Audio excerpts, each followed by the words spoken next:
As usual ప్రతిసారి నేను కోరినట్టే మిమ్మల్ని అందరినీ కూడా మరొకసారి కోరేది ఏంటంటే, ఒక నోట్బుక్లో ఈరోజు తేదీ వేసుకొని నేటి ముఖ్యాంశాలు ఇవాళ మీరు విన్న దాంట్లో మీరు నచ్చినవి కానీ నచ్చనివి కానీ మీకు తోచినవి ఏవైనా సరే గుర్తుంచుకోదగిన అంశాలు ఏవైనా ఉంటే కనీసం ఒక్క అంశం అందరూ కూడా నోట్బుక్లో రాసి పెట్టుకోండి. రాసి పెట్టుకొని చివర్లో ఆ ఒక్కటి మీరు ఏదైనా ప్రశ్నలు ఉన్నవి అడిగితే అడగండి. తర్వాత ప్రశ్నలు ఏమీ లేకపోతే కనీసంలో కనీసం ప్రతి ఒక్కళ్ళు మీరు ఈ రోజు రాసుకున్న ఒక్క అంశాన్ని చెప్పగలిగి ఉండాలన్నమాట. అప్పుడే మనము ప్రత్యక్షంగా కానీ పరోక్షంగా కానీ శిలాప్రభుపాల వారికి మనం చేసేటువంటి సేవగా మనం భావించవచ్చు. సో ఈ అధ్యాయం పూర్తయ్యే లోపల ఎప్పుడు కూడా నేను మరలా చెప్తూనే ఉంటాను. ప్రతి ఒక్కరూ కూడా మరి ఒక్కరిని సత్సంగానికి చేయాలనేటువంటి సంకల్పం తీసుకోండి. నిన్నటి శ్రీరామనవమి, ఇవాళ దశమి, రేపు ఏకాదశి, మంచి తిథులు, మంచి ముహూర్తము. సో ఒకప్పుడు దాదాపు 40 దాకా తాకినటువంటి సంఖ్య ఈ యొక్క జూమ్లో మరొకసారి మరింత ఎక్కువగా 50 దాటాలి కనీసం ఈ అధ్యాయం అయిపోయే లోపల అనేటువంటిది నా చిన్న విన్నపం మీ అందరికీ కూడా. ప్రతి ఒక్కరు కూడా సంకల్పం తీసుకొని అంతకుముందు వచ్చి ఉన్న వాళ్ళైతే సరే, రాని వాళ్ళనైతే మరలా మా కొత్త వాళ్ళని ప్రయత్నం చేసి అందరినీ కూడా మరొకసారి మన యొక్క సత్సంగానికి జప్ చేసేటువంటి ప్రయత్నం చేయండి. ఇది మనము ప్రత్యక్షంగా కానీ పరోక్షంగా కానీ శిలాప్రభుపాల వారికి లేదా మన గురువులకు మనం చేసేటువంటి సేవగా భావించి చేస్తారని ఆశిస్తున్నాం అన్నమాట. హరే కృష్ణ. తర్వాత మనము 8వ అధ్యాయము, 9వ అధ్యాయము, 7వ అధ్యాయము, ఈ 3 అధ్యాయాల్లో ఉన్నటువంటి సంబంధాన్ని ఒక్కసారి మనము గుర్తు చేసుకునేటువంటి ప్రయత్నం చేస్తాం. 8వ అధ్యాయంలో ఏదైతే అయిపోయినటువంటి అధ్యాయం ఉన్నదో అందులో భగవానుడు అనన్య భక్తుడు ఎవరైతే అనన్య భక్తుడు ఎవరైతే ఉంటారో, అన్యము కానటువంటిది కేవలం శ్రీకృష్ణ భగవానుని మాత్రమే సేవించి తరించేటువంటి భక్తులు ఎవరైతే ఉంటారో వాళ్ళకి వెలుగు మార్గము, శుక్ల మార్గము, కృష్ణ మార్గం అనేటువంటి సంబంధం లేదు అనే విషయం మనం చెప్పుకున్నాం. ఈ అధ్యాయంలో అటువంటి భగవానునికి అనన్య భక్తుడు ఎలా కాగలరు అనే విషయాన్ని ఇక్కడ మనకు భగవానుడు తెలియజెప్పేటువంటి ప్రయత్నం చేస్తారనమాట.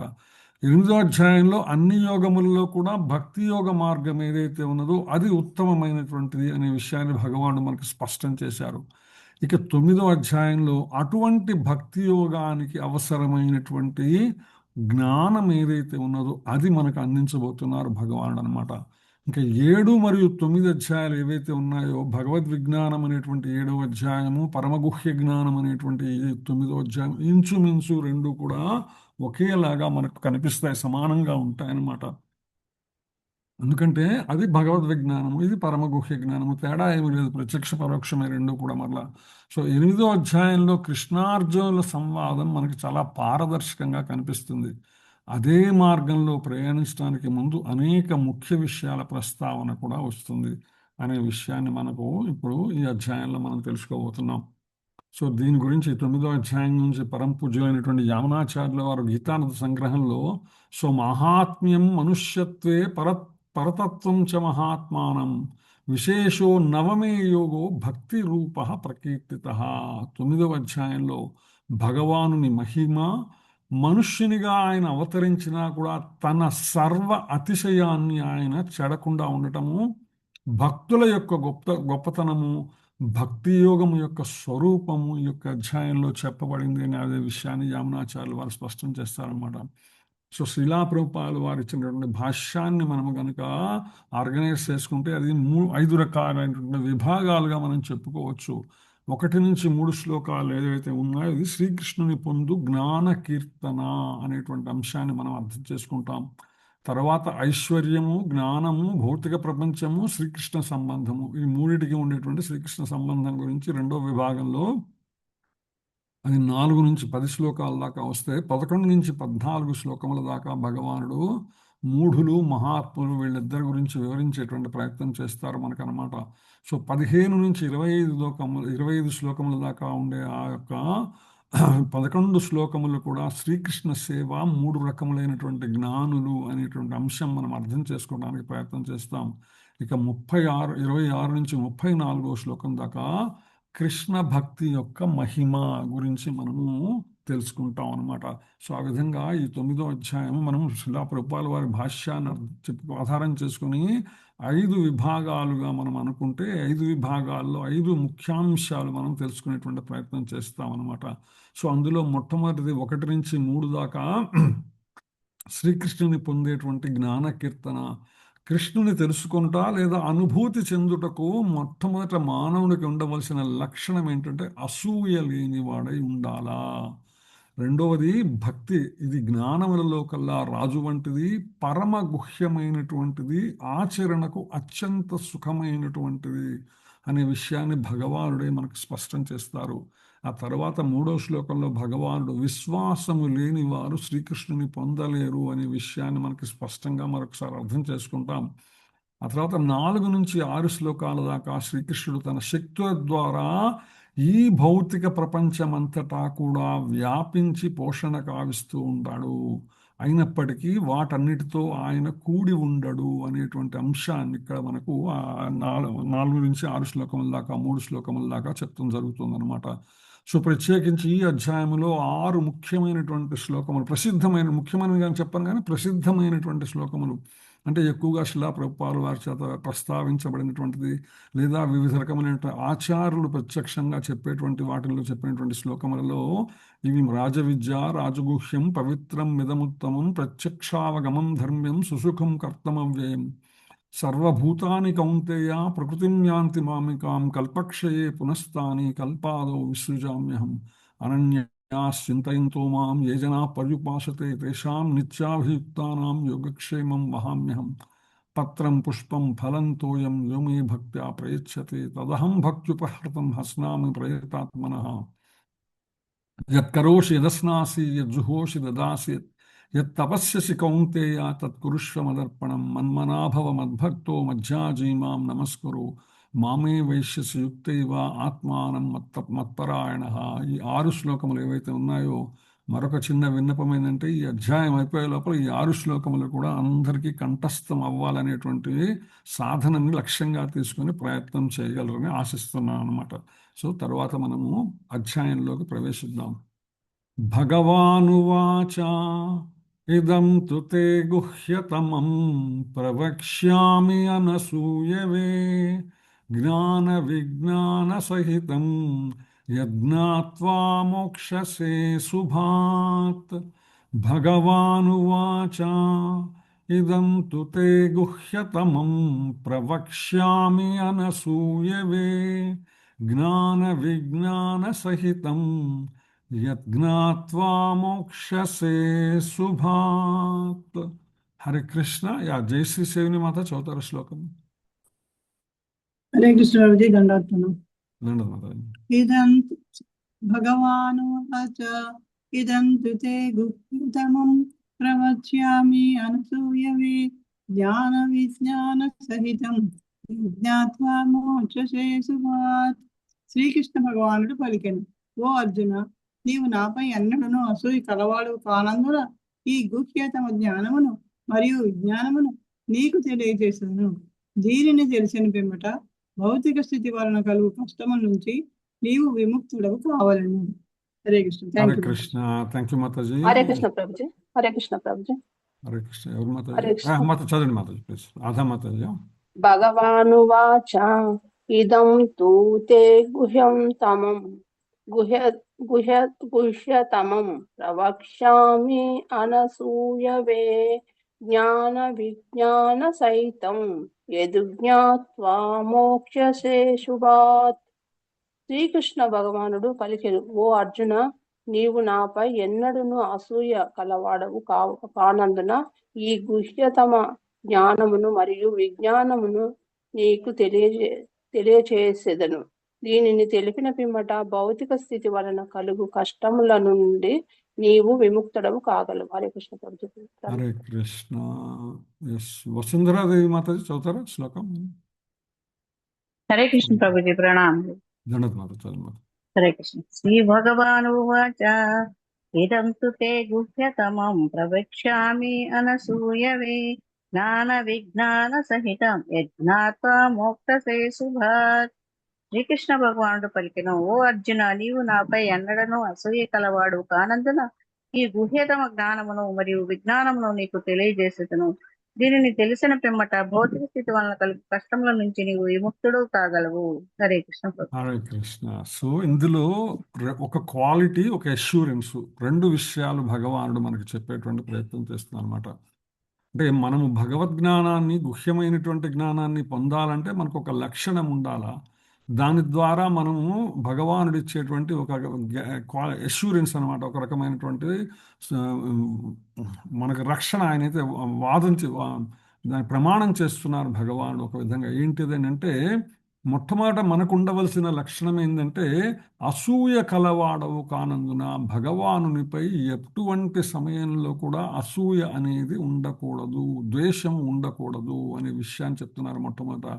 రెండవది, ఎప్పుడైతే ఈ జ్ఞానము, ఈ యొక్క గుహ్యతమ జ్ఞానం ఏదైతే ఉన్నదో, ఈ 9వ అధ్యాయంలో చెప్పబడినటువంటి జ్ఞానాన్ని మనం ఎప్పుడైతే దాన్ని స్వీకరిస్తాము, దాన్ని పానము చేస్తాము. స్వీకరించడం అంటే చేతిలో వేసుకొని మనం తాగటాన్ని స్వీకరించటము, పానం అంటే మనము తాగటం అని చెప్తుంటాం కదా, తినటము తాగటం అని చెప్తున్నాం. ఆ విధంగా అంటే దానిని మనము జీర్ణం చేసుకోవాలన్నమాట. ఏ విధంగా జీర్ణము చేసుకొని మన శరీరములో దానిని ఎలా మనము అనుసరించాలనేటువంటి ప్రయత్నం చేయాలి. ఎప్పుడైతే అది చేస్తామో దానివల్ల ఏమవుతుందని చెప్తున్నాడు భగవానుడు, భౌతిక స్థితి వలన కలిగే కష్టముల నుంచి నువ్వు విముక్తుడు కాగలవు, క్లేశముల నుంచి విముక్తుడు కాగలవు అని చెప్తున్నారు అనమాట. అంటే ప్రత్యేకించి అంటే శ్రవణ భక్తి ప్రాముఖ్యత అనమాట. భక్తుల సాంగత్యంలో కృష్ణ కథలను శ్రవణం చేయటం వల్లే పొందేటువంటి అనుభవపూర్వకమైనటువంటి జ్ఞానం ఏదైతే ఉన్నదో, ఇది భగవంతుని నుంచి కానీ, భగవంతుని యొక్క శిష్యుల నుంచి, పరంపర కలిగినటువంటి శిష్యుల నుంచి, భక్తుల నుంచి కానీ ఎప్పుడైతే వినగలుగుతామో, ఇది మామూలుగా మానసిక కల్పనలు చేసేటువంటి వారికి లౌకికమైనటువంటి పాండిత్యము ఎంతో విపరీతంగా ప్రజాకర్షణ కలిగినటువంటి వాళ్ళకు కూడా సాధ్యం పడదు. కానీ జ్ఞానం ఏదైతే ఉందో భక్తుల ద్వారానే మాత్రం అర్థమవుతుందన్నమాట. ఎప్పుడైతే ఆ భగవంతుని నుంచి కానీ, భగవంతుని యొక్క భక్తుల నుంచి కానీ ఎప్పుడైతే భగవద్గీత యథాతథ జ్ఞానాన్ని మనము తీసుకున్నామో, ఇది ఏం చేస్తుంది, దీని వలన హృదయాన్ని శుద్ధి చేసి ఆధ్యాత్మిక వికాసాన్ని కలిగిస్తుంది. అంటే ఆధ్యాత్మికతతో మన యొక్క జీవితం ప్రకాశిస్తుంది. ఎప్పుడైతే ఆధ్యాత్మికత మన శరీరంలో, మన జీవితంలో ఒక భాగమైందో, ఆటోమేటిక్గా భౌతిక స్థితి వలన వచ్చేటువంటి కష్ట నష్టములన్నిటినీ కూడా వాటినన్నిటికీ కూడా అధిగమించగలము అనే విషయాన్ని చెప్తున్నారు అనమాట. ఇక గుహ్యతమ జ్ఞానం అనేటువంటి విషయానికి వస్తే, భగవద్గీతలో సాక్షాత్ మొదటి అధ్యాయం అంతా కూడా ఉపోద్ఘాతం లాగానే సాగిపోతుంది. ఆ తర్వాత 2-3 అధ్యాయాల్లో భగవానుడు ఇది గుహ్య జ్ఞానం అని ప్రస్తావిస్తారు. గుహ్యము అంటే లోతైనటువంటిది, రహస్యమైనటువంటిది, అంత సులభముగా కొరుకుడు పడనటువంటిది అని అర్థం అనమాట. అంటే ఆ జ్ఞానం ఏదైతే ఉన్నదో అది మనంతట మనము దాన్ని ఎప్పుడు కూడా తెలుసుకోలేము. రహస్యం అంటే అదనమాట, గుహ్యం అంటే అది అనమాట. అంటే దాన్ని ఎవరైనా సరే, దాన్ని ఇప్పుడు పసిపిల్లవాడు ఉన్నాడు అనుకోండి, వాడికి ఏదైనా మనము ఒక కొబ్బరికాయ లాంటిది తినిస్తే దాన్ని పగలగొట్టుకుని వాడు తినగలడా? ఆ కొబ్బరికాయని మనము పెద్దవాళ్ళు ఎవరైనా పగలగొట్టి అందులో ఉన్నటువంటి కొబ్బరికాయలో ఉన్నటువంటి ఆ యొక్క కొబ్బరి కానీ నీరు కానీ ఇస్తే వాడు ఆనందిస్తాడనమాట. ఇది ఎవరు చేయగలరు అంటే గురువు ద్వారా సాధ్యమవుతుంది. అంటే ఇటువంటి గుహ్య జ్ఞానం ఏదైతే ఉన్నదో ఇది ఎవరంతటా వాళ్ళు భగవద్గీత చదవటం వల్ల ఎప్పటికీ కూడా తెలుసుకోలేరు. కేవలం ఇప్పుడు మనం కూడా అంతే కదా, శిలా ప్రభుపాదుల వారి భాష్యం గనక లేకపోతే భగవద్గీత మనకు అసలు ఏమూలో కూడా అర్థం కాదనమాట. అంత లోతైనటువంటి జ్ఞానం, ఇక సాక్షాత్తు భగవానుడే చెప్పినటువంటి లోతైన జ్ఞానం అంటే ఇక మనం అర్థం చేసుకోవచ్చు. సో అందుకని 2-3 అధ్యాయాలలో గుహ్యము, రహస్యము లేదా లోతైనటువంటి జ్ఞానం అని చెప్తే, గత 2 అధ్యాయంలో 7, 9, 8 అధ్యాయంలో గుహ్యతరము అని చెప్పారు భగవానుడు. అంటే మరింత లోతైనటువంటిది, మరింత రహస్యమైనటువంటిది, మరింత గాఢమైనటువంటిది, అంత సులభముగా కొరుకుడు పడనటువంటిది అనే విషయాన్ని అక్కడ చెప్తారనమాట. ఇక్కడ 9వ అధ్యాయంలో శుద్ధ భక్తిని వివరించడం వల్ల ఈ గుహ్యతమము ఇది మరింత, అది గుహ్యము, గుహ్యతరము, గుహ్యతమము అత్యంత రహస్యమైన లోతైన అని చెప్తున్నాడు ఇక్కడ అనమాట భగవానుడు. సో అందుకని ఇది కేవలం భగవద్భక్తులు మాత్రమే ఆ యొక్క కాయని పగలగొట్టి మనకు అందులో ఉన్నటువంటి జ్ఞానాన్ని మనకు అందించగలరన్నమాట. సో ఈ ముక్త పురుషులు ఎవరైతే ఉన్నారో కృష్ణ సేవలో నిలిచి ఈ దివ్య జ్ఞానము పొందినటువంటి వాళ్ళు భౌతిక జగత్తులో ఉన్నప్పటికీ కూడా వాళ్ళు భౌతిక కష్టాలకు అతీతులై ముక్తులుగా పరిగణించబడతారు. ఇటువంటి గుహ్యతమైనటువంటి జ్ఞానమును పొందినటువంటి ముక్త పురుషులు ఎవరైతే ఉన్నారో శిలా ప్రభుపాద లాంటి వారు లేదా గురుమహారాజ్ లాంటి వారు, వారు కృష్ణ సేవలో నిలిచి ఉండి కూడా ఈ దివ్య జ్ఞానాన్ని పొందిన వాళ్ళయి వాళ్ళు భౌతిక జగత్తులో ఉన్నప్పటికీ కూడా ఈ భౌతికమైనటువంటి శారీరకమైనటువంటి కష్టాలకు అతీతులై ఉంటారు. వారికి శారీరకమైనటువంటి భౌతికమైనటువంటి బాధలు ఏవి కూడా వారి ఆత్మను తాకవు. ఎందుకంటే ఆ ఆత్మ ఆల్రెడీ జీవన్ముక్త స్థితికి వచ్చి ఉన్నది. అందుకే భక్తి సామర్థ్య సిద్ధులను ఒక శ్లోకాన్ని శిలాప్రపాలు వారు ప్రస్తావిస్తారనమాట. ఇహ యస్య హరేర్దాస్యే కర్మణా మానసగిరా నిఖిలస్వపి అవస్థాసు జీవన్ముక్త సముచ్యతే. భౌతిక జగత్తులో ఉండి భౌతిక కర్మలు ఆచరిస్తున్నప్పటికీ కూడా కృష్ణ చైతన్యంతో మనస్సు, బుద్ధి, శరీరము, మాట ద్వారా కృష్ణ సేవ చేసేటువంటి వ్యక్తి ఎప్పుడూ కూడా ముక్తులై ఉంటాడు. అటువంటి జీవన్ముక్తులైనటువంటి మహాత్ములు మనలోనే ఉంటారు కానీ మనతో ఉండరు. మనకు తెలుసు చిన్నప్పుడు స్కూళ్ళలో అనమాట, ఎప్పుడైనా టీచర్లకు ఒకసారి బాడీ ప్రెజెంట్ మైండ్ ఆబ్సెంట్ అని తిడుతూ ఉంటారు. అంటే శరీరం ఎక్కడ ఉంది కానీ క్లాసులో ఉంది కానీ వాడి మనసు ఎక్కడో తిరుగుతున్నదిరా అని చెప్తూ ఉంటారు కదా. సో వాస్తవానికి జీవన్ముక్తులు కూడా అలాగే అనమాట, మన మధ్యలోనే ఉంటారు. మనము చేస్తున్న పనుల లాంటివే వాళ్ళు చేస్తూ ఉంటారు, కానీ వారి ఆత్మ ఎప్పుడూ రమిస్తూ ఉంటుంది, భగవంతుని సేవలో రమిస్తూ ఉంటుంది అనమాట. ఇది భగవద్భక్తులకి, జీవన్ముక్తులకి మనకు ఉండేటువంటి అనమాట. అందుకని ఇదం జ్ఞానం ఏదైతే ఉన్నదో అనే పదం ఏదైతే ఉన్నదో జ్ఞాత్వా జ్ఞాన విజ్ఞాన సహితం అనేటువంటి వాక్యములు ఏవైతే ఉన్నాయో శ్రవణ కీర్తన స్మరణ అనేటువంటి నవవిధ భక్తి మార్గాలను సూచిస్తుంది ఈ జ్ఞానం ఏదైతే ఉన్నదో అనమాట. సో వీటి ద్వారా మనుజుడు దేహాత్మ భావన అనమాట. శ్రవణం, కీర్తనం, విష్ణోహ స్మరణం, అర్చనం, వందనం, పాదసేవనం, దాస్యం, సాఖ్యం, ఆత్మనివేదనం అనేటువంటి ఈ నవవిధ భక్తి మార్గాల ద్వారా ఎప్పుడైతే భగవంతుని సేవిస్తూ ఉంటామో అప్పుడు దేహాత్మ భావనను వీడి సంపూర్ణమైనటువంటి కృష్ణరస భావన స్థితి లేదా ఆధ్యాత్మిక చైతన్యాన్ని భక్తులు పొందుతారు అనే విషయాన్ని చెప్తున్నారు అనమాట. మరొకసారి శిలాప్రభుపాద అనసూయవే అనేటువంటి పదాన్ని మనకు వివరిస్తారు. మనకి అంటే భగవద్గీత 2వ అధ్యాయం 7వ శ్లోకంలో చెప్పినట్టు శిష్యస్తే అహంశాధిమాం త్వాం ప్రపన్నం, నేను ఇప్పుడు నీకు శిష్యుడను మరి నీవు శరణాగతుడని చెప్పాడు కాబట్టి నీకు నా మీద ఎన్నడూ కూడా అసూయ లేదు అనేటువంటి అనమాట. ఇది ముఖ్యమైనటువంటి అనమాట. అంటే భగవంతుని శరణాగతి చేసినటువంటి భక్తులని వారిని శిష్యులము శరణాగతులమైనప్పుడు ఎందుకు కులశేఖర ఆళ్వారు అంటారు, తద్భృత్య పరిచారిక భృత్యస్య భృత్య ఇతి మాం స్మరలోకనాథ అంటారు. నారదుడు వంటి పూర్వజన్మలో నారదుడు కూడా భగవద్భక్తుల సేవించడం ద్వారా ముక్తుడైనాడు. అందుకని కులశేఖర ఆళ్వారు కూడా ప్రతిరోజు ఆయన శ్రీరంగం వెళ్ళి ఆయన శ్రీరంగనాథుని దర్శనం చేసుకోవాలనే కోరిక కలిగి ఉండేవారట. కానీ ఆయన శ్రీరంగం వెళ్తే మళ్ళీ తిరిగి రాడేమోనని మంత్రులందరూ కూడా ప్రతిరోజు ఒక పరమ భాగవతోత్తముడిని, ఒక వైష్ణవుడిని ప్రవేశపెట్టేవాళ్ళు ఆయన యొక్క కోర్టులో అనమాట. ఆయన సింహాసనం దగ్గరికి. అప్పుడు ఆయన భగవద్భక్తుడు రాగానే ఇప్పుడు ఆయన శ్రీరంగం విషయం కూడా మర్చిపోయేవాడు, భగవద్భక్తుడిని సేవించడంలో మునిగిపోయేవాడు అనమాట. సో అందుకని భగవద్భక్తులు ఎవరైతే ఉన్నారో అర్జునుడు కాబట్టి శ్రీకృష్ణ భగవాన్ నుంచి నేరుగా స్వీకరించాడు.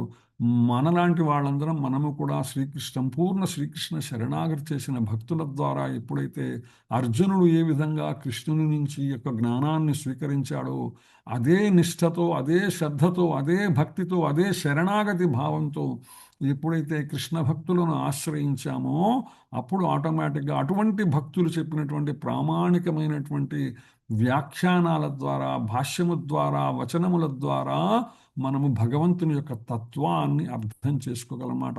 అందుకని భగవంతునిపై, భగవద్భక్తులపై మనం అచంచలమైనటువంటి విశ్వాసముతో వారి ప్రామాణికమైనటువంటి గురు పరంపర కలిగినటువంటి భగవద్భక్తుల యొక్క పై విశ్వాసముతో మనము తీసుకోవాలన్నమాట. ఇది ఎట్లాంటిదంటే ఒక వైద్యుడి దగ్గరికి 2 రోగులు వెళ్ళారనుకోండి. క్వాలిఫైడ్ వైద్యులు ఏంటంటే ప్రామాణికమైనటువంటి పరంపర కలిగినటువంటి fully trained qualified and competent doctor అనమాట. ఆ డాక్టర్ దగ్గరికి ఇద్దరు రోగులు వెళ్ళారు అనుకుందాం. ఒకరు డాక్టర్ మీద నమ్మకం పెట్టుకొని ఆయన ఇచ్చినటువంటి మందులు తీసుకుంటాడు. మరొకరు అనుమానం అసూయతో ఆ డాక్టర్ చెప్పింది వినడు. ఎవరైతే ఆ యొక్క డాక్టర్ మీద విశ్వాసముతో ఆయన చెప్పింది ఆచరించాడో వాడు రోగం నుంచి పూర్తిగా కోలుకుంటాడు. ఎవరైతే డాక్టర్ మీద విశ్వాసము లేక ఆయన చెప్పనిది ఆచరించడో వాడు ఆటోమేటిక్గా రోగానికి బలవుతాడు అనమాట. సో అదేవిధంగా ఈ భవరోగం ఏదైతే ఉన్నదో, ఈ భౌతిక రోగం ఏదైతే ఉన్నదో, అంటే జననముచ్చు జనన మరణ చక్రం, సంసార చక్రం ఏదైతే ఉన్నదో దీన్ని అధిగమించటం అనేటువంటిది కేవలం భగవంతుని భగవద్భక్తులని శరణాగతి చేయటం వల్ల మాత్రమే సాధ్యమవుతుంది అనే విషయాన్ని ఇక్కడ శిలాప్రభుపాద వారు మనకి భాష్యంలో చెప్పేటువంటి ప్రయత్నం చేశారనమాట.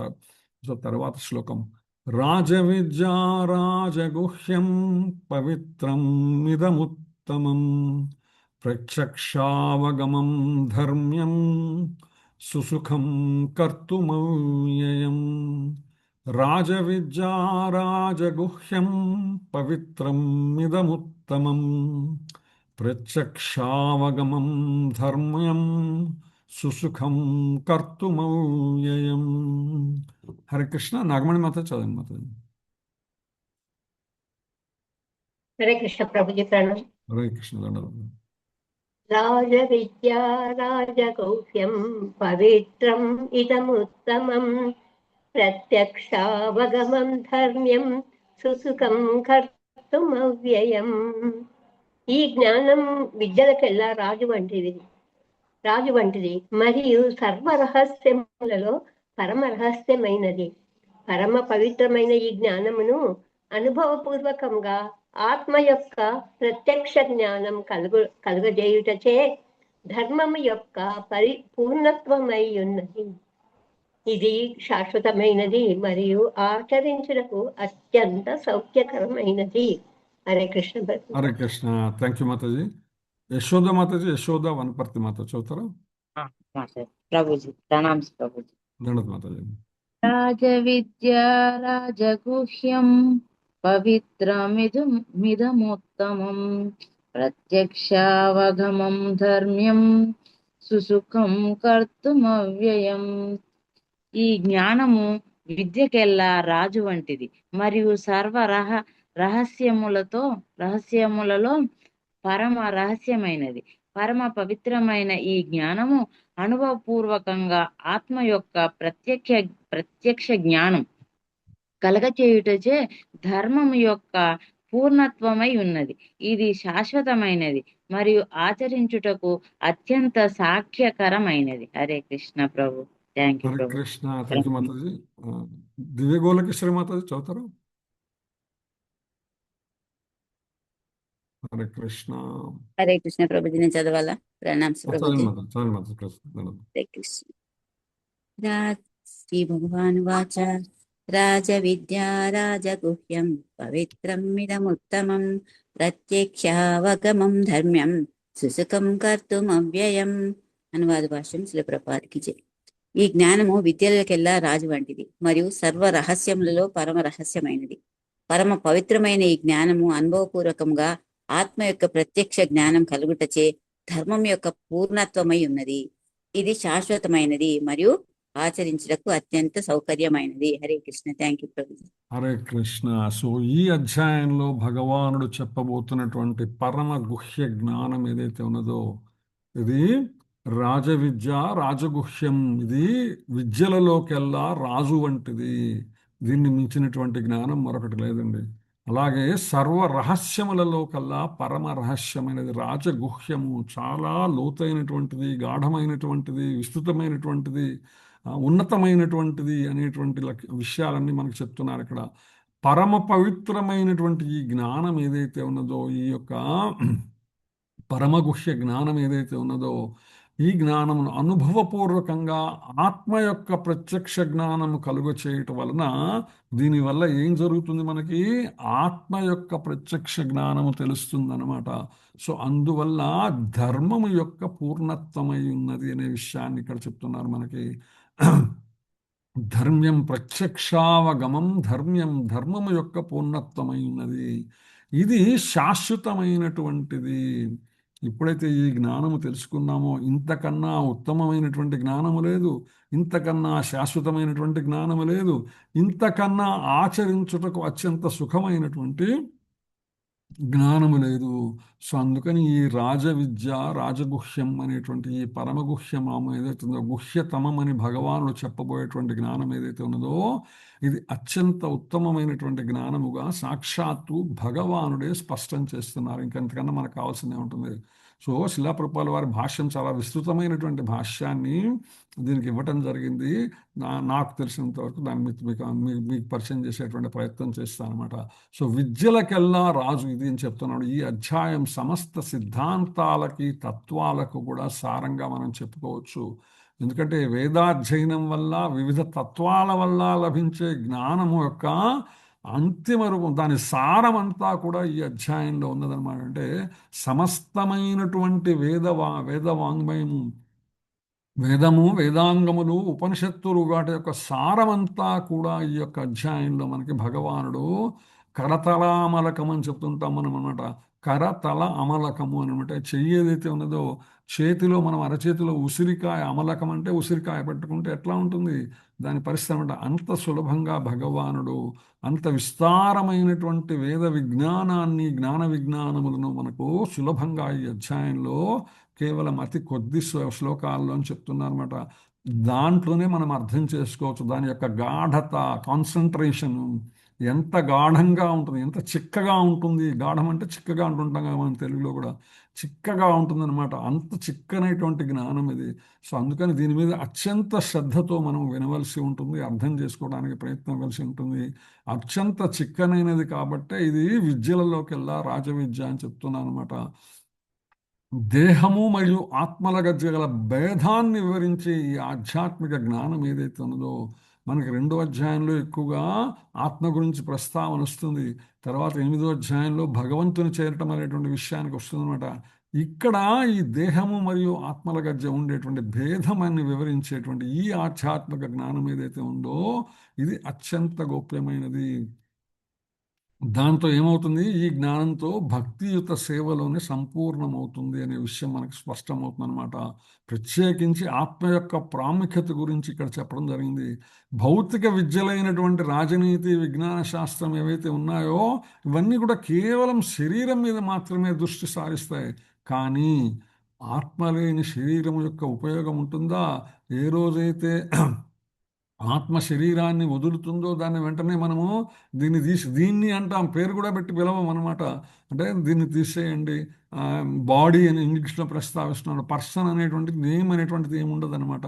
ఒక శరీరములోంచి ఆత్మ వెళ్ళిపోగానే ఆ యొక్క శరీరమును ట్రీట్ చేసేటువంటి విధానము కంప్లీట్గా మారిపోతుంటుంది. భగవద్గీత ఆత్మ యొక్క నిత్యత్వాన్ని, దాని శాశ్వత చైతన్యాన్ని కూడా మనకు 2వ అధ్యాయంలో చెప్తుంది. అంతవంత ఇమే దేహ నిత్యశోక్త శరీరిణ అంటుంది. దేహము నశ్వరమని మరియు ఆత్మ అనేటువంటిది నాశనము లేనటువంటిది అనే విషయం మనం చెప్పుకున్నాం 2వ అధ్యాయంలోనే. అందుకని మనుషులు చేసేటువంటి పాప పుణ్య కర్మల ఫలముగా ఏదైతే శరీరము సహజంగా ఏంటంటే, చాలామంది అనుకుంటారు మనం నా పుట్టుక నాకు తెలియదని. కానీ ఈ జన్మలో మనము చేసేటువంటి పాప పుణ్య కర్మ ఫలాల వల్లనే మనము రాబోయేటువంటి శరీరమును మనమే డిసైడ్ చేసుకుంటాం. మనము శరీరం పొందాలా, మొట్టమొదటిది అంటే శరీరము పొందకుండా జన్మరాహిత్య స్థితిని పొందడం ఒక ఎత్తు. జన్మరాహిత్య స్థితి చేరుకోలేకపోతే మనము పోగు చేసుకున్నటువంటి పాప పుణ్య కర్మల ఫలంగా మరుసటి జన్మలో మన శరీరాన్ని మనమే ఎక్కడ పుట్టాలి, ఏ శరీరంలో పుట్టాలి, ఏ జీవిగా పుట్టాలి, ఏ ఇంట్లో పుట్టాలి, ఇవన్నీ కూడా మనము చేసే కర్మ ఫలాలను అనుసరించి మనకు డిసైడ్ అవుతుందన్నమాట. అవి వెంటనే ఏవైతే ఉన్నాయో వెంటనే ఫలితాన్ని ఇవ్వవు. సో ఒక ఉదాహరణకు, ఇప్పుడు పాత రోజుల్లో, ఇప్పుడంటే హైబ్రిడ్ అన్ని వచ్చినాయి కాబట్టి, పాత రోజుల్లో ఒక చింత చెట్టు వేసినా, మామిడి చెట్టు వేసినా కూడా ఒకవేళ తండ్రి వేస్తే కొడుక్కి, తాత వేస్తే మనవడికి, అటువంటిది వచ్చేటువంటి అవకాశం ఉన్నది. కానీ వెంటనే ఫలితాన్ని ఇవ్వవు కదా. అవి సమయం వచ్చినప్పుడు ఆ మొక్క వృక్షంగా మారి కష్టసుఖాలు అనేటువంటిది ఫలాల రూపంలో ఇస్తుంది. అదే విధంగా మనము చేసేటువంటి పాపములు ఏవైతే ఉన్నాయో, కర్మలు ఏవైతే ఉన్నాయో, ఇవన్నీ విత్తనాల లాంటివి అని చెప్తుంది అనమాట. సో శిలా ప్రభుపాద భాష్యంలో మనకు వివరిస్తారు.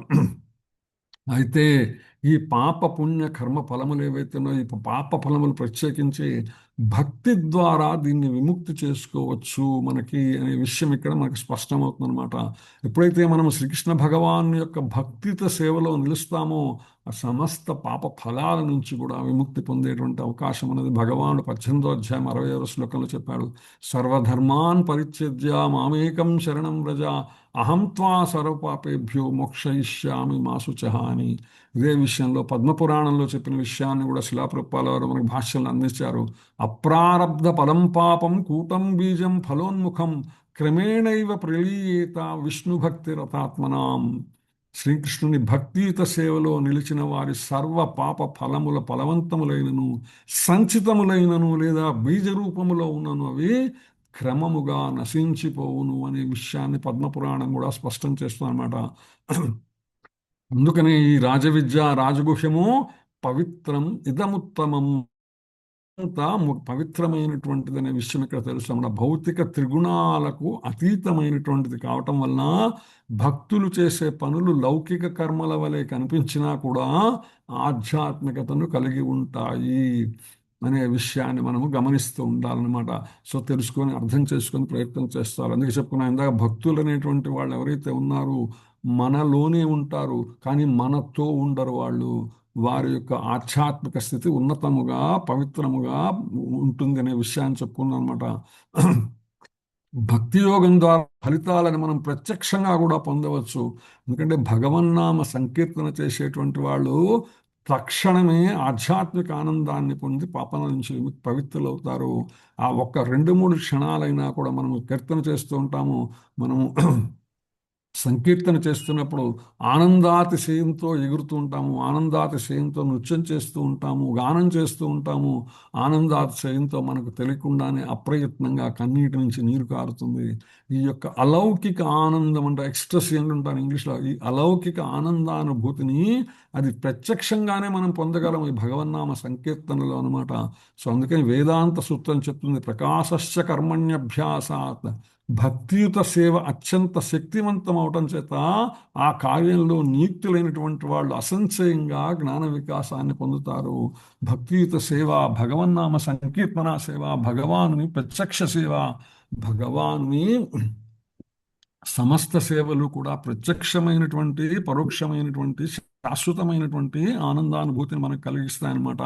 ఉదాహరణకు నారదుని వృత్తాంతం తీసుకుందాం మనము. నారదుడు పూర్వజన్మలో దాసీపుత్రుడు. కేవలం భక్తుల యొక్క ప్రసాదాన్ని ఆయన స్వీకరించేవాళ్ళు. వారి సేవ చేయటం ద్వారా పరమ పవిత్రుడై మహర్షిగా మారారు అనే విషయం మనకు తెలుసు. శ్రీమద్భాగవతం ఉచ్చిష్టలేపాన్ అనుమోదితో ద్విజైః సకృత్మ భుంజే తదపాస్త కిల్బిషః ఏవం ప్రకృతస్య విశుద్ధచేతసా సద్ధర్మ ఏవాత్మ రుచిర్పజాయతే. భక్తుల పాత్రలలోని ప్రసాదమును వారి అనుమతితో భుజించిన పిమ్మట నారదుడు సర్వ పాప ఫలముల నుంచి ముక్తుడై శుద్ధ అంతరంగుడయ్యాడనే విషయం మనం అనేక సందర్భాల్లో చెప్పుకున్నాం అనమాట. సో అందుకని సులభమైన మార్గం ఇది. ఇది రాజవిద్య కావచ్చు, రాజగుహ్యం కావచ్చు, పవిత్రమము ఉత్తమమైనటువంటిది కావచ్చు, కానీ అత్యంత ఇది శాశ్వతమైనది మరియు ఆచరించడానికి సాక్షాత్తు కర్తుమవ్యయం అంటున్నారు. సుసుఖం కర్తుమవ్యయం అని చెప్తున్నారు సాక్షాత్తు భగవానుడు అనమాట. ఎందుకంటే ఈ భక్తి మార్గం ఏదైతే ఉన్నదో ఇది అత్యంత సౌఖ్యకరమైనటువంటిది. భగవంతుడు ధనవంతుల వలె ఎక్కువ కానుకలు ఆశించడు. ఆయన కేవలం పుష్పం ఇచ్చినా కూడా ప్రేమతో ఇచ్చింది ఏదైనా స్వీకరిస్తాడు భగవానుడు. పత్రం పుష్పం ఫలం తోయం ఏమే భక్త్యా ప్రయచ్చతే. అది ఆకు కావచ్చు, పువ్వు కావచ్చు, పండు కావచ్చు, లేదా నీరు కావచ్చు. దానికన్నా ముఖ్యమైనది ప్రేమ. ఎవరైతే ప్రేమతో ఇస్తారో భగవంతుడు దాన్ని స్వీకరిస్తారనమాట. అయితే ఇది ఎప్పుడప్పుడు చేసేది కాదు, ఇది నిత్యమైనటువంటిది. అనుస్మరణము, అనునిత్యము, అనన్యము అని చెప్పుకుంటుంటాం మనము. అను అంటే నిరంతరముగా సాగేటువంటిది ఏదైతే ఉంటుందో గుణము కలిగినటువంటి దాన్ని అను అని సంస్కృతంలో చెప్పడం జరుగుతుంది అనమాట. అనన్యా చింతయంతో మాం ఏ జనా పర్యుపాసతే తేషాం నిత్యాభియుక్తానాం. నిత్యము కలిగి ఉండాలి. నిత్యం అంటే ప్రతిరోజు అండి, ప్రతి గంట అండి, ప్రతి క్షణము కూడా భగవంతుని మీద భక్తి అనేటువంటిది ముక్తి పొందే వరకు చేసే సాధన మాత్రమే కాదండి, అది మోక్షం తర్వాత కూడా కొనసాగే నిజమైనటువంటి ఆధ్యాత్మిక సేవ. ఏదైతే ఆధ్యాత్మిక సేవను ఆధ్యాత్మిక ప్రపంచంలో గోలోకములో మనము భగవానుని చేరి సేవించాలని ఆపేక్షిస్తున్నామో, ఆశిస్తున్నామో, ఆలోచిస్తున్నామో, సాధన చేస్తున్నామో, ఇది నిరంతరము చేయాలి. ఈ లోకం నుంచే మనం ఆ సాధనని ప్రయత్నం చేస్తున్నామని మనం చేసేటువంటి, మనకు భగవానుడు ఇచ్చినటువంటి గుణము కావచ్చు, లేదా మనకు భగవానుడు ఇచ్చినటువంటి ఐశ్వర్యము చేత మనము చేసేటువంటి భగవానుని సేవ ఏదైతే ఉన్నదో, ఇదే సేవను భగవాను యొక్క నవవిధ భక్తి మార్గముల ద్వారా భగవాను సేవించడం అనేటువంటిది, భగవద్భక్తులను సేవించడం అనేటువంటి ఈ యొక్క సేవ ఏదైతే ఉన్నదో, ఇది ఇక్కడ చేస్తాం, అక్కడ చేస్తాము. అక్కడ ఏదైతే చేయబోతున్నామో దానికి ఇక్కడ మనం చేసేటువంటి సాధన మనకు తోడవుతుంది. అందుకని మనం నిరంతరం కూడా ఎవరికి ఏ విధముగా భగవానుని సేవించాలనేటువంటి ఆపేక్ష, ఆలోచన ఉండి దేనిలో అయితే మధురానుభూతిని పొందేటువంటి స్థితి ఉంటుందో, వారు శక్తికి తగినటువంటిది వారు చేయగలిగిన ప్రతి ఒక్కరూ కూడా భగవానుని సేవలో పాల్గొనవలసినదే. భగవంతుని సేవించవలసినదే, భగవద్భక్తులను సేవించవలసినదే. అందుకే సత్సాంగత్యం, సాధు సాంగత్యం, శాస్త్ర సాంగత్యం అని మనం చెప్పుకుంటాము. శాస్త్రముల ద్వారా ఏదైతే భగవాను యొక్క జ్ఞాన విజ్ఞాన శాస్త్రములైనటువంటి భగవద్గీత, భాగవతము యొక్క సేవ కానీ, లేకపోతే సాధు సాంగత్యము కానీ, భగవద్భక్తులైనటువంటి పరమ భాగవతోత్తములను నిత్యము సేవించడం వల్ల కానీ, అవకాశం వదులుకోకుండా అవకాశం తీసుకుని మరీ వాళ్ళను సేవించేటువంటి ప్రయత్నం చేస్తూ ఉండాలన్నమాట. సత్సాంగత్యం, సాధు సాంగత్యం, శాస్త్ర సాంగత్యం మనము నిరంతరము కొనసాగించాలి. తద్వారా కృష్ణ భక్తి భావన ద్వారా హృదయం ఎప్పుడైతే శుద్ధి పడుతుందో, భగవత్ తత్వాన్ని మనము సంపూర్ణంగా గ్రహించగలము అనే విషయాన్ని శిలాప్రభుపాదుల వారు ఈ యొక్క శ్లోకం మనకు భాష్యముగా మనకు అందిస్తారనమాట. తర్వాత శ్లోకంలోకి వెళ్దాం. అశ్రద్ధధానా పురుషా ధర్మస్యాస్య పరంతప అప్రాప్య మాం నివర్తంతే మృత్యు సంస్మారవర్త్మని. అశ్రద్ధధానా పురుషా ధర్మస్యాస్య పరంతప అప్రాప్య మాం నివర్తంతే మృత్యు సంసారవర్త్మని. హరే కృష్ణ. యా దివ్యగోళకి శ్రీమాతాజీ. హరే కృష్ణ ప్రభుజీ, ప్రణామ్. హరే కృష్ణ. హరే కృష్ణ. అశ్రద్ధధానాః పురుషా ధర్మస్యాస్య పరంతప అప్రాప్య మాం నివర్తంతే మృత్యు సంసారవర్త్మని. అనువాదం. ఓ శత్రుంజయుడా, ఈ భక్తియుక్త సేవయందు శ్రద్ధ లేని వారు నన్ను పొందలేరు. కనుక వారు ఈ భౌతిక జగమునందలి జనన మరణ మార్గమునకే తిరిగి వత్తురు. థ్యాంక్ యూ ప్రభుజీ. హరే కృష్ణ. థ్యాంక్ యూ మాతాజీ. సునీత మాతాజీ చదువుతారా? సునీత మాతాజీ. హరే కృష్ణ. ఓకే, సునీత చదవండి మాతాజీ ప్లీజ్.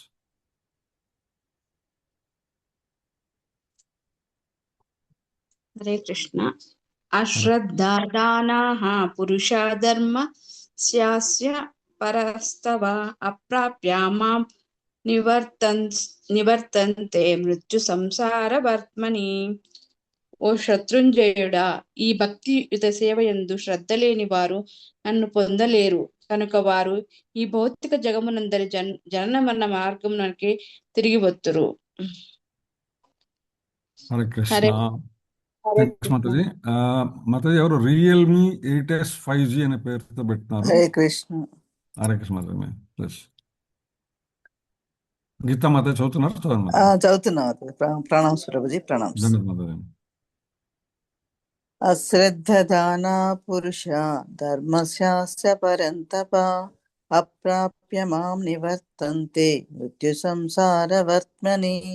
ఓ శత్రుంజయుడా, ఈ భక్తియుత సేవయందు శ్రద్ధ లేని వారు నన్ను పొందలేరు. కనుక వారు ఈ భౌతిక జగమునందలి జనన మరణ మార్గములనే తిరిగి వత్తురు. హరే కృష్ణ. థ్యాంక్ యూ హరే ప్రభు. కృష్ణ. థ్యాంక్ యూ ప్రభు. మాతాజీ, ఇద్దరు ముగ్గురు మీ మొబైల్ ఇవి ఉన్నాయి నేమ్స్. ఒకసారి మీకు చేతనైతే మీరు మీ పేరు ఎంటర్ చేసుకోవడానికి ప్రయత్నం చేయండి. లేకపోతే మీ ఇంట్లో మీరు ఎవరైనా తెలిసిన మీ వాళ్ళని అడిగి ఆ పేరు, ఎందుకంటే ఒక మాతాజీ ఎవరు తెలియదు, గెలాక్సీ మొబైల్ అని ఒకళ్ళు, ఇన్ఫిక్స్ నోట్ అని ఒకళ్ళు, అట్లా పేర్లతో ఉన్నారు. నెక్స్ట్ టైం మీరు జాయిన్ అయ్యేటప్పుడే మీరు ఒకసారి చూసుకొని మీ పేరుతో జాయిన్ అవ్వండి మాతాజీ. హరే కృష్ణ. సో కృష్ణ హరే ప్రభు కృష్ణ ప్రభు. దామోదరి హరే కృష్ణ. మాతాజీ వాళ్ళు కూడా ఉన్నారు ప్రభుజీ. దామోదరి అది మాతాజీ. ఆ, చెప్పండి మాతాజీ ఎవరు? నా పేరు పుష్ప ప్రభు. అదే పుష్ప మీ పేరు రియల్మీ 8S 5G అని ఉన్నది మాతాజీ. ఓకే, మీ పేరు మార్చుకోండి. పేరు చేంజ్ అయిపోతుంది, ఏం చేయాలి? ఓకే. మీ ఎవరన్నా పిల్లల్ని అడగండి మాతాజీ, పుష్ప వాళ్ళు దగ్గర పిల్లలు తొందరగా చేస్తారు. ఓకే, ఈజీ చేసిస్తారు వాళ్ళు. ఓకే, నెక్స్ట్ టైం ఓకే నుంచి లాగిన్ అయ్యేటప్పుడే పేరు కనుక వేసుకుంటే ఈజీగా ఉంటుంది అనమాట. ఇంకో మాతాజీ కూడా ఉన్నారు, ఎవరు, ఇన్ఫినిక్స్ నోట్ 45G అని. ఓకే, థ్యాంక్స్ మాతాజీ. హరే కృష్ణ. సో ఓ శత్రుంజయుడ, పరంతప అనేటువంటి పదాన్ని ఓకే బ్రదర్. పరంతప అనేటువంటి పదాన్ని ఇక్కడ ఉపయోగించడం జరిగింది అనమాట. పరంతప అంటే తప్పింపజేయటువంటి, శత్రువులను తప్పింపచేసేటువంటి వాడు అనే విషయమైన. ఎవరైతే శత్రువులు అంటే భక్తికి ఏదైతే మనకు వ్యతిరేకముగా ఉండేటువంటివన్నీ కూడా మనకి శత్రువులే, అంతే కదా. మన ఇంద్రియములు ఎప్పుడైతే భగవంతుని సేవలో నియుక్తం అవుతాయో అప్పుడు మనకు అవన్నీ మిత్రుల కింద లేక, ఎప్పుడైతే ఇంద్రియములు భగవంతుని సేవగాక ఇతరమైనటువంటి సేవలో నియుక్తమవుతాయో అవి మనకు వ్యతిరేకంగా పనిచేస్తున్న విషయం మనం గుర్తుంచుకోవాలన్నమాట. సో అందుకని పరంతప, ఓ శత్రుంజయుడా, ఈ భక్తియుత సేవ యందు శ్రద్ధ లేని వారు, ఇది చాలా ఇంపార్టెంట్, భగవాన్ చెప్తున్నమాట. అన్నిటికన్నా ముఖ్యముగా ఉండవలసినది ఏమిటి? శ్రద్ధ. శ్రద్ధ గనక లేకపోతే నన్ను పొందలేరు. మనం చూసాం, ఏదైతే భక్తిలత అనేటువంటి ఒక దీన్ని ఏదైతే ఉన్నదో, మాధుర్య కాదంబనిలో భక్తిలత అనేటువంటి ఒక చిత్రం మనం పోస్టర్ చూసే ఉంటారు మీరు, అందులో కూడా అది హృదయపీఠంలో ఎప్పుడైతే శ్రద్ధ అనేటువంటి బీజం, అది ఇంపార్టెంట్ అనమాట. మొక్క రావాలన్నా, వృక్షము రావాలన్నా ఏం కావాలండి? విత్తనము మూలము దేనికైనా కూడా. ఆ విత్తనము ద్వారానే అది మొక్క కావచ్చు, వృక్ష కావచ్చు, దాని నుంచి పెరిగి పెద్దదవుతుంది, లత కావచ్చు, ఏదైనా. సో ఈ బీజం ఏమిటి? భక్తి అనే దానికి బీజం ఏమిటి అంటే శ్రద్ధ అనే విషయాన్ని ఇక్కడ భగవాన్ చెప్తున్నమాట. అందుకని వారు ఈ భౌతిక ఎవరైతే ఈ శ్రద్ధ లేరో, అంతే కదండి. వాస్తవానికి మనము అన్ని చోట ఒక్కసారి విత్తనాలు ఉంటాయి, మనము ఏవైతే విత్తనాలు వేస్తూ ఉంటామో విత్తనాలన్నీ చూడటానికి ఒక రకంగా ఉంటాయి, కానీ అన్ని విత్తనాలు కూడా ఫలించవు. అన్ని విత్తనాలు మొలకలుగా మారేటువంటి అవకాశం లేదు. కొన్ని మొలకలుగా మారతాయి, కొన్ని మొలకలుగా ఎప్పటికీ మారలేవు అనమాట. సో అందుకని అందులో ఉండేటువంటి శ్రద్ధ అనేటువంటి బీజం ఏదైతే ఉన్నదో, ఆ బీజం ఎప్పుడైతే మనము సరైనటువంటి సాంగత్యం, అంతే కదా. మొక్క మొలకెత్తాలంటే ఏం చేయాలా? దానికి సరైనటువంటి అనుకూల పరిస్థితులు ఉండాలా. తేమగా ఆ మట్టి, సరైనటువంటి నీరు, గాలి, వెలుతురు ఇవన్నీ కూడా సమపాడదు దానికి అందితే ఆటోమేటిక్గా ఆ విత్తనము మొక్కగానో, చెట్టుగానో, లతగానో మారేటువంటి అవకాశం ఉంది. అలాగే మనలో ఉన్నటువంటి శ్రద్ధ ఏదైతే ఉన్నదో, ఇది భక్తుల సాంగత్యం ద్వారానే ఈ శ్రద్ధ మనలో మరింత పెరిగేటువంటి అవకాశం ఉంది. మొదట మనంతట మనకి నేను ఎవరు అనేటువంటి ఆలోచన వచ్చినప్పుడు, నేను ఎందుకు వచ్చాను ఈ భౌతిక జగత్తుకున్న ఆలోచన వచ్చినప్పుడు, నేను ఏం చేయాలనేటువంటి ఆలోచనప్పుడు, వీటన్నిటికీ కూడా సమాధానము భక్తుల సాంగత్యంలోనే లభిస్తుందన్నమాట. అందుకని శ్రద్ధ లేనటువంటి వాళ్ళు, సంశయాత్మలు ఎప్పుడు కూడా, అంటే చైతన్యము లేదు, జీవము లేనటువంటి ఆ బీజం ఏదైతే ఉందో, విత్తనం ఏదైతే ఉందో, ఇది ఎప్పటికీ మొలకెత్తదనమాట. సో అందుకని శ్రద్ధ లేకపోయినా సంశయం కలిగినటువంటి వాళ్ళు ఎప్పుడు కూడా భక్తి మార్గములో స్థిరపడలేరు, మరియు పూర్ణత్వాన్ని వాళ్ళు ఎప్పటికీ కూడా సాధించలేరు అనే విషయాన్ని శిలా ప్రభుపాద మనకు భాష్యంలో చెప్తున్నారనమాట. శ్రీకృష్ణ భగవానుని సేవ చేయటం ద్వారానే మనుషులు తన జీవితంలో పరిపూర్ణతను సాధించగలడనే దృఢ నిశ్చయం ఏదైతే ఉన్నదో, ఇది నిజమైన శ్రద్ధ అని చైతన్య చరితామృతం కూడా మనకు తెలియజేస్తుంది. వేర్వేరు అనేకరమ సర్వధర్మాన్ పరిత్యజ్య మామేకం శరణం వ్రజ అని భగవానుడు భగవద్గీత చెప్పాడు కదా. ఇదే గీతాసారం. సమస్తమైనటువంటి అన్య ధర్మములను, అన్య ఆరాధనలను వదిలి కేవలం భగవంతుని సేవించడమైనటువంటి భక్తిలో చేరడమే గీతాసారం అనే విషయాన్ని శిలాప్రభుపాల వారు మనకి భాష్యంలో స్పష్టం చేస్తున్నారు. ఎందుకంటే ఏ విధంగా అయితే చెట్టుకు మొదట్లో నీరు పోస్తే కొమ్మలు, ఆకులు, ఫలములు అన్నిటికీ ఆ నీరు అందుతుందో, ఆ ఎరువు అందుతుందో, అలాగే శ్రీకృష్ణ భగవానుని సేవించడం ద్వారా సమస్త జీవులు, దేవతలు అప్రయత్నంగానే తృప్తి చెందుతారు. చాలామంది మానవ సేవే మాధవ సేవ అనేటువంటి ఒక పదాన్ని ప్రచారం చేస్తూ ఉంటారు. కానీ మానవ సేవలు అంటే మానవుల్లో మాధవుడిని చూడనంత వరకు ఎప్పటికీ కూడా ఆ సేవ మానవ సేవగానే మిగిలిపోతుంది తప్ప మాధవ సేవగా ఎప్పటికీ కాదు. అంటే ఒక వ్యక్తిని మనం సేవిస్తున్నప్పుడు అతనిలో ఏం చూసి మనం సేవిస్తున్నాము, ఇది ముఖ్యమైనటువంటి అంశం అన్నమాట. ఆ అంశముని మనం అర్థం చేసుకోగలిగితే, అంటే భగవంతుని సేవగా భావిస్తూ చేస్తున్నామా, భగవంతుని సేవలో ఉన్నటువంటి వాళ్ళని సేవిస్తున్నామా అనేటువంటి విషయాన్ని మనల్ని మనం ప్రశ్నించుకుంటే గనక ఆటోమేటిక్గా మనకి సమాధానాలు మనకే దొరుకుతాయన్నమాట. సో అందుకని శ్రీకృష్ణ సేవ ద్వారా సమస్తమైనటువంటి మాధవ సేవగా మానవ సేవ చేయాలి. మానవ సేవ మాధవ సేవ కాదు, మాధవ సేవ ద్వారా మానవ సేవ చేయాలన్నమాట. అంటే అందుకే శిలాప్రభుపాలు ఎప్పుడు చెప్పారంటే, ఎవరైతే సత్సాంగత్యం మనకు వచ్చి భగవద్గీత భాగవత శ్రవణం చేశారో వారందరికీ ప్రసాదాన్ని అందించమని చెప్తూ ఉంటారు. ఎందుకంటే నా కారణం ఇదనమాట. అందుకని వారికి మాధవ జ్ఞానాన్ని ఇస్తాము. మాధవుడి జ్ఞానంతో పాటు మాధవుని యొక్క ప్రసాదాన్ని కూడా ఇస్తాము. కాబట్టి వాళ్ళు ఆటోమేటిక్గా భగవంతుని సేవలో భగవంతుని భక్తులుగా మారేటువంటి అవకాశం ఉందన్నమాట. సో అప్రయత్నంగా వారి శరీర తృప్తి, మానసిక తృప్తి రెండు కూడా పొందుతారు వాళ్ళు దానివల్ల అనమాట. శ్రీమద్ భాగవతంలోని 4వ స్కందంలో 31వ అధ్యాయం 14లో ఒక శ్లోకం చెప్పబడింది. యథాతరోర్మూల నిషేచనేన తృప్యంతి తత్కంధ భుజోపశాఖా ప్రాణోపహారాశ్చ యథేంద్రియాణం తథైవ సర్వారహణమచ్యుతేజ. వృక్ష మూలమునకు నీరు పోయటం ద్వారా కొమ్మలు, రెమ్మలు, పత్రములను సంతృప్తిపరిచినట్లు, అలాగే ఉదరానికి ఆహారం ఇవ్వడం ద్వారా ఇంద్రియాలన్నిటినీ తృప్తిపరిచినట్లు, శ్రీకృష్ణ భగవాను దివ్యమైన సేవలో నిలుచడం ద్వారా మనుజుడు సర్వ దేవతలను మరియు సర్వ ఇతర జీవులను అప్రయత్నంగానే సంతృప్తిపరిచిన వాడవుతాడు అనే విషయాన్ని ఇక్కడ మనకి శిలాప్రభుపాల వారు భాగవత శ్లోకాన్ని ప్రస్తావిస్తున్నారన్నమాట. దీన్ని ఆధారంగా చేసుకుని మనం భక్తులను 3 తరగతులుగా చెప్పుకోవచ్చు అనమాట. ఉత్తమ భక్తులు, మధ్యమ భక్తులు, అధమ స్థితిలో ఉన్నటువంటి వారు అనమాట. ఉత్తములు అంటే శాస్త్రాలలో నిష్ణాతులై సంపూర్ణ శ్రద్ధ కలిగినటువంటి వాళ్ళు. ఇది ముఖ్యమన్నమాట. భగవానునిపై, శాస్త్రములపై, గురువులపై సంపూర్ణమైనటువంటి శ్రద్ధ ఎవరైతే కలుగుతారో వీరికి పతనం అనేది ఉండదు అని మనం మర్చిపోకూడదు. ఎటువంటి పరిస్థితులు వీళ్ళకి సంపూర్ణత ఉంటుంది, శ్రద్ధలో సంపూర్ణత ఉంటుందన్నమాట. రెండవది వాళ్ళు మధ్యమైన శాస్త్ర జ్ఞానం తక్కువగా ఉంటుంది, కానీ భక్తి ఉత్తమం అనేటువంటి నమ్మి దృఢంగా అనుసరించేటువంటి వాళ్ళు ఉన్నారు. వీళ్ళు ఎప్పుడైతే ఆ స్థితిలో ఉన్నారో సత్సాంగత్యం వల్ల, సాధు సాంగత్యం వల్ల, శాస్త్ర సాంగత్యం వల్ల ఉత్తమ స్థితికి పొందేటువంటి అవకాశం ఉంది. మరొకరున్నారు శాస్త్ర పరిజ్ఞానం లేకపోయినా భక్తుల సాంగత్యాన్ని అనుసరిస్తుంటారు.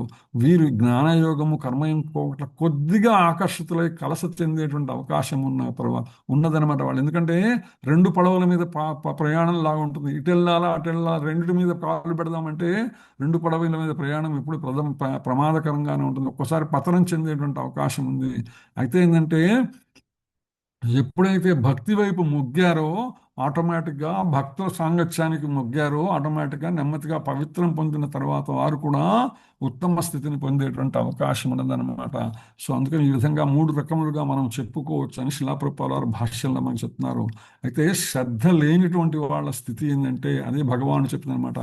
భక్తి యోగ వైభవాన్ని విన్నప్పటికీ కూడా అది కేవలం ప్రశంస మాత్రమేనని భావించి శ్రద్ధ చూపనిటువంటి వాళ్ళు ఈ యొక్క మార్గములో భక్తియుత సేవా మార్గములో ఎప్పటికీ కూడా కొనసాగలేదు అన్నమాట వాళ్ళు. అటువంటి వారు కొద్దిపాటి భౌతిక లాభాలు పొందగానే భక్తిని వదిలేసి పతనమయ్యేటువంటి ప్రమాదం ఉన్నది.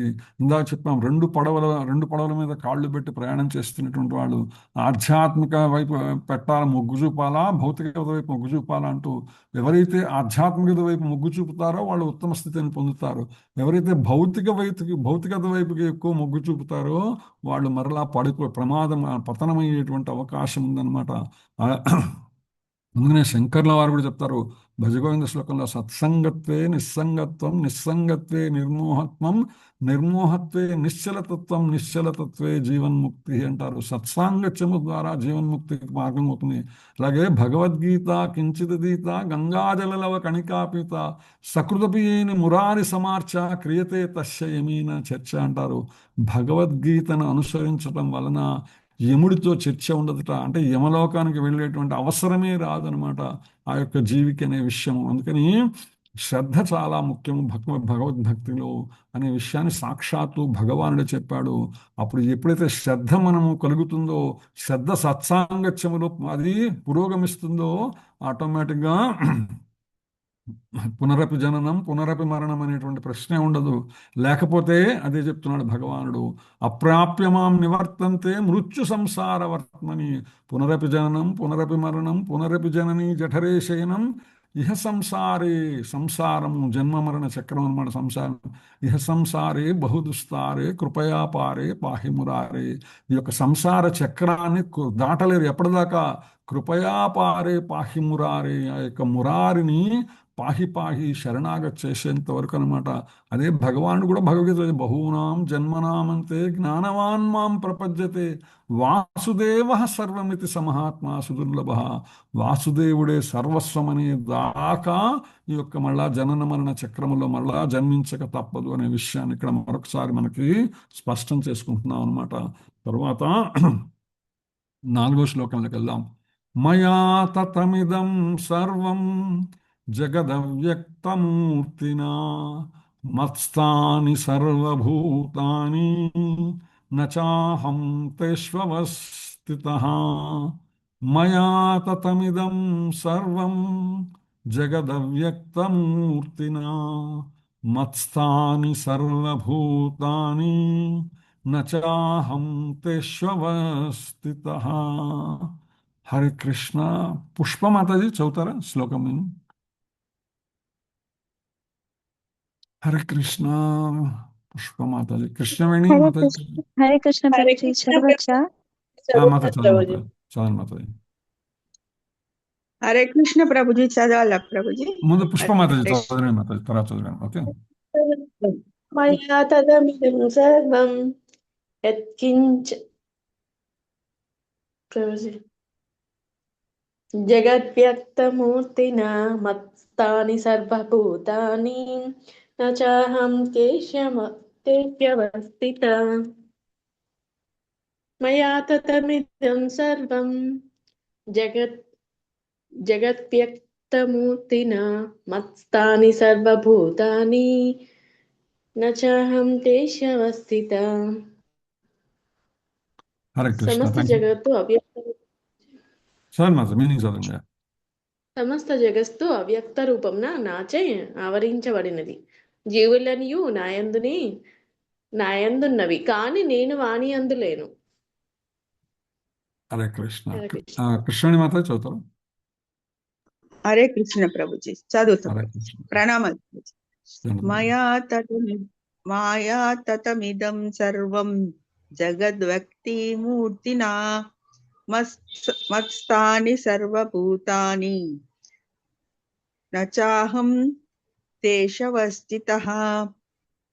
సమస్త జగత్తు అవ్యక్త రూపమున నాచే ఆవరించబడి ఉన్నది. జీవులన్నీ నా యందు ఉన్నవి కానీ నేను వాని యందు లేను. హరే కృష్ణ. హరే కృష్ణ. థ్యాంక్ యూ మాతాజీ. కృష్ణ కుమారి మాతాజీ చదువుతారా? హరే కృష్ణ మాత ప్రభుజీ చదవాలా ప్రభుజీ? ఒక్క నిమిషం మాతాజీ, నేను ఆర్డర్లో వస్తున్నాను మాతాజీ, అందుకోసం చెప్తాను. ఓకే చదవండి మాతాజీ మీరు. Okay please చదవమంటారా Prabhuji? చదవండి మాతాజీ చదవండి. మయా తతమిదం సర్వం జగద్వ్యక్తిమూర్తినా మత్స్థాని సర్వభూతాని నా చాహం శేషవస్థితః. జగత్తు అవ్యక్త రూపమున నాచే ఆవరింపబడి ఉన్నది. అన్నియు నాయందున్నవి కానీ నేను వాని అందు లేను. హరే కృష్ణ ప్రభుజీ. హరే నాకు కృష్ణ. ఆర్డర్ చూడరాదు ప్రభుజీ, అందుకే అడిగాను ప్రభుజీ. సారీ. పర్లేదు మాతాజీ. ఓకే పర్లేదు. ఓకే. సో మయా తతమిదం సర్వం జగదవ్యక్తమూర్తినా మత్స్థాని సర్వభూతాని నచాహం తేషు అవస్థితః. సమస్త జగత్తు అవ్యక్త రూపమున నాచే ఆవరించబడినది. అంటే ఈ సమస్త జగత్తులో కూడా నేను విస్తరించి ఉన్నానని శ్రీకృష్ణ భగవాన్ చెప్తున్నాడు. అవ్యక్త రూపమున అంటే కనపడని రూపముగా చెప్తున్నాడు భగవానుడు. నేను కనపడకుండా విస్తరించి ఉన్నాను. జీవులన్నీ కూడా నాలో ఉన్నాయి కాబట్టి, కానీ నేను వానిలో లేను అనేటువంటి విషయాన్ని చెప్తున్నాడు భగవానుడు. అంటే సమస్తమైనటువంటి జీవరాశి కూడా ఏదైతే ఉన్నదో మనం చెప్పిన విశ్వం విష్ణు వషట్కార భూతభవ్య భవత్ప్రభు అని మనం విష్ణు సహస్రనామం చెప్పిన విశ్వమే తానైనటువంటి వాడు. విశ్వమంతా కూడా ఎవరిలో అయితే ఉంటుందో ఆయన విశ్వమూర్తి. అలాగే విశ్వములో ఉన్నటువంటి ప్రతి అణువులో కూడా నిండి ఉన్నాడు ఆయన. అంటే ఆయన లేనటువంటిది ఏదీ లేదనమాట. భగవానుడు లేనటువంటిది అనమాట. సమస్తముగా ఆయన శక్తి రూపంగా మత్త పరతరం నాం యత్కించిదస్తి ధనుంజయ మైసర్వమిదం ప్రోదం సూత్రే మణిగణ ఇవ అని చెప్తాడు భగవానుడు. ఈ సమస్తమైనటువంటి భౌతిక జగత్తు ఏదైతే ఉన్నదో ఈ జగత్తులో ఇటువంటి మణుల హారములాగా ఉండేటువంటి ఈ హారములో వాటిలో దారము లాంటి వాడు. అంతే కదండి, మనం పూసల మాల చూసాము, ఒక ముత్యాల మాల చూసాము. ముత్యాలన్నీ అందంగా కనిపిస్తాయి, కానీ మధ్యలో దారం కనపడదు మనకు. అదేవిధంగా భగవానుడు అంతటా విస్తరించి ఉన్నాడు అని చెప్తున్నమాట. జీవులన్నీ నాలో ఉన్నాయి కానీ నేను వాటిలో లేను అని చెప్తున్నాడు. ఇది ఎలాగంటే చాలా సులభంగా మనం అర్థం చేసుకోవచ్చు. అలలు ఎక్కడి నుంచి వస్తుంటాయి? సముద్రంలోంచి వస్తుంటాయి. అయితే సముద్రంలో అలలు భాగము, కానీ అలలే సముద్రమా? కాదు కదా. అలలు కేవలము అది తీరాన్ని దారేటప్పుడు, తీరం దగ్గర ఉన్నప్పుడు మాత్రమే అలలు మనం చూస్తూ ఉంటాం అనమాట. సో అలలే సముద్రం కాదు. సముద్రములో అలలు ఉన్నాయి, కానీ అలలలో సముద్రము ఎలా అయితే ఉండదో, కేవలం అలలు అనేటువంటి సముద్రం నుంచి వచ్చేటువంటి విషయమని మనం అర్థం చేసుకుంటాం. అదేవిధంగా జీవులు మరియు మాయా భగవంతుని యొక్క వ్యక్తిత్వంలో భాగమైన భగవానుడు వాటిలో విస్తరించి ఉన్నాడు, కానీ అవి భగవానుడు వాటికన్నా కూడా అతీతుడు, ఉన్నతుడు అనే విషయాన్ని మనకి స్పష్టం చేస్తున్నమాట. హరే కృష్ణ ప్రభుజీ. మాతాజీ, ప్రభుజీ ఒక అనుమానము, అది మళ్ళా పరమాత్మ రూపంలో మన హృదయంలోనే ఉంటాను నేను అని చెప్తాడు కదా ప్రభుజీ భగవానుడు. మరి ఉన్నట్టా లేనట్ట? అది నాకు కొంచెం కన్ఫ్యూజింగ్ గా ఉన్నది ప్రభుజీ. అన్ని నాలో ఉన్నాయి కానీ నేను వాటిలో లేను అని అంటారు, కానీ మన హృదయంలోనే పరమాత్మ రూపంలో ఉంటాడు అని చెప్తారు కదా ప్రభుజీ. కరెక్ట్ మాతాజీ. ఇంకెవరు మాట్లాడుతున్నారు మాతాజీ? హరే కృష్ణ. ఇంకెవరు చెప్తున్నారు, అడుగుతున్నారా? ఇందాక ఎవరు మాతాజీ మాట్లాడుతున్నప్పుడు అన్నారు. ఓకే.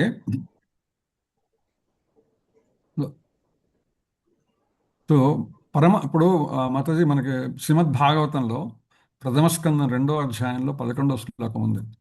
వదంతి తత్తత్వమిదత్తత్వం యత్ జ్ఞానమద్వయం బ్రహ్మేతి పరమాత్మేతి భగవానితి శబ్దతే.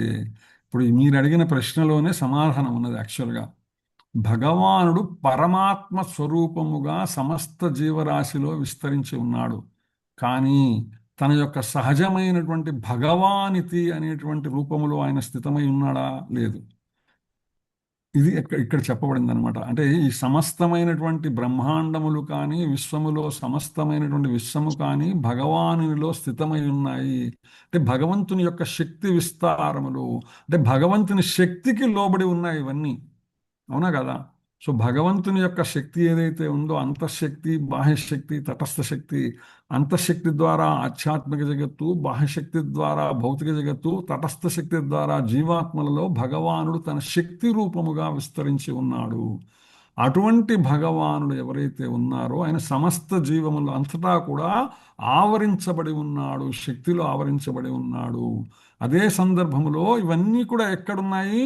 ఆయనలోనే ఉన్నాయి. కానీ అదే సందర్భములో వాటి యందు నా యందు ఉన్నవి కానీ నేను వాని యందు లేను అని చెప్పడంలో శక్తి విస్తారము కానే ఉన్నాడు, కానీ భగవాన్ అనేటువంటి స్థితిలో ఆయన లేడు. భగవానుడిగా ఆయన ఎప్పుడు కూడా ఆయన లోకములో స్థితమై ఉంటాడు. ఆయన లోకములో భగవానుడిగా ఉన్నటువంటి స్థితమై ఉన్నటువంటి భగవానుడే ఆయన పరమాత్మగా సమస్త జీవరాశిలో విస్తరించి ఉంటాడు. హరే కృష్ణ. డిస్టర్బెన్స్ బ్రహ్మ వచ్చింది. బ్రహ్మముగా జ్ఞానముగా అంతటా విస్తరించి ఉంటాడు. ఇదే చెప్తుంది శ్రీమద్ భాగవతంలో శ్లోకం ఉన్న వదంతి తత్తత్వమిదత్తత్వం యజ్ఞానమద్వయం బ్రహ్మేతి పరమాత్మేతి భగవానితి శబ్దతే. అదే ఒకే మూడు శబ్దములతో ఆయన్ని పిలవటం జరుగుతుంది. దేన్ని? ఈ తత్వమును ఏదైతే ఈ యొక్క జ్ఞానమును ఏదైతే ఉందో, జ్ఞానం అద్వయము, దీనికి ద్వితీయము కానటువంటి జ్ఞానం వేరే లేదు. ఇది ఒకటే జ్ఞానము, ఒకడే భగవానుడు. ఆ ఒకడే భగవానుడు మూడు స్థాయిలలో మన అనుభూతి చెందుతాం అనమాట. ఏ మూడు స్థాయిలు ఏంటంటే భగవానుడిగా తన ఆధ్యాత్మిక లోకంలో విస్తరించి ఉండటము, తర్వాత పరమాత్మ రూపములో శక్తి విస్తారం, ఇవన్నీ కూడా భగవంతుని యొక్క శక్తి. సూర్యకిరణములు, సూర్యుడు తన కిరణముల ద్వారా, తన కాంతి ద్వారా, తన వెలుగు ద్వారా ప్రపంచమంతా విస్తరించి ఉంటాడు. అంటే మహిమలు లీలలలో ఇంద్రియాలకి అవగాహనకు రావు. వ్యక్తిత్వ సేవ నిలిచిన మనుషుడికి అతడు స్వయంగా నేను అని సాక్షాత్కారం హరే కృష్ణ. మాతాజీ గెలాక్సీ ఎవరో, ఓకే మాతాజీ మ్యూట్లో లేకుండా మాట్లాడుతున్నారు మాతాజీ. ఓకే, సో సూర్యుడు సూర్యకిరణములు తీసుకుందాం మాతాజీ. సూర్యకిరణములు మీరు కనుక తీసుకుంటే, ఆకాశంలో ఉన్న సూర్యుడు తన కిరణాలతో మొత్తం ప్రపంచాన్ని ప్రకాశింపచేస్తాడు. సూర్యకాంతి ప్రతి చోట ఉంటుంది, ప్రతి ఇంట్లో ఉంటుంది, నీటిలో ఉంటుంది, నేలపై ఉంటుంది. కానీ సూర్యుడు మాత్రము ఆ వస్తువులలో బంధించబడడు, ఆయన ప్రతిబింబిస్తాడు. ఇప్పుడు ఫర్ ఎగ్జాంపుల్, మీరు ఒక కుండ పెట్టచ్చు, ఒక బిందె పెట్టచ్చు, ఒక గ్లాస్ పెట్టచ్చు, ఒక చెరువు కావచ్చు, ఒక నది కావచ్చు, పరిమాణంతో సంబంధం లేకుండా సూర్య బింబము ప్రతి చోట కూడా శక్తి విస్తారముగా ప్రతిబింబిస్తుంది. భగవానుడు అదేవిధంగా పరమాత్మగా ప్రతి జీవిలో కూడా ఆయన ప్రతిబింబిస్తాడు. ఊర్ధ్వమూల మదశాకం అశ్వత్థం ప్రాహురవ్యం అని భగవద్గీతలో చెప్పిన శ్లోకము. అంటే ఏదైతే ఉన్నదో తలకిందులుగా ఒక చెట్టు ఉన్నది, ఆ చెట్టు నీటి ఒడ్డున ఉన్నప్పుడు నీటిలో దాని ప్రతిబింబం మనకు కనిపిస్తూ ఉంటుంది. అంటే శక్తి విస్తారముగా పరమాత్మగా సమస్త జీవరాశిలో ఆయన విస్తరించి ఉన్నాడు. కానీ ఆయన సమస్తము కూడా ఆయనలో ఉంది. కానీ ఆయన ఎవరైతే ఉన్నారో ఆయన వాటి యందు నేను లేనని కానీ ఉండడు, కానీ ప్రతిబింబిస్తాడనమాట. అంతే కదా. ఇప్పుడు సూర్యుడు ఉన్నాడు, సూర్యుడు ప్రకాశిస్తున్నప్పుడు సూర్యుడి ముందు ఒక గ్లాసు, ఒక చెంబు, ఒక పాత్ర, ఒక బిందె, ఒక చెరువు లాంటివి ఉన్నాయి. అన్నిటిలో సూర్యబింబం మనకు కనిపిస్తూ ఉంటుందా లేదా? కనిపిస్తూ ఉంటుంది. సో ఆ విధంగా ఆయన అంతటా కూడా ఆయనచే ఆవరించబడి ఉంటుంది. ఇవన్నీ కూడా ఎందులో ఉన్నాయి? ఆయన సూర్యకిరణముల యొక్క పరిధిలోనే ఉన్నాయి. అదే సందర్భంలో వాటిలో సూర్యుడు ఉన్నాడా? లేదు. సూర్యుడు ప్రతిబింబిస్తున్నాడు మాతాజీ. ఇప్పుడు మీరు పగటిపూట సూర్యుడు ఉన్నాడు మాతాజీ. సూర్యుడు ఉన్నప్పుడు పగటిపూట ఓపెన్ ప్లేస్లో మీరు అనేక రకమైన నీళ్లతో నింపిన పాత్రలు పెట్టండి. పాత్రలు పెడితే ఏమవుతుంది? ఆ నీళ్ళలో సూర్యబింబం కనిపిస్తుందా, కనిపించదా? కనిపిస్తుంది. ఎలా కనిపిస్తున్నది? సూర్యుడి ప్రతిబింబంగా కనిపిస్తున్నది. అలాగే సూర్యకాంతిలో అది విస్తరించి సూర్యకాంతిలో ఇవన్నీ కనిపిస్తున్నాయి, అవునా లేదా?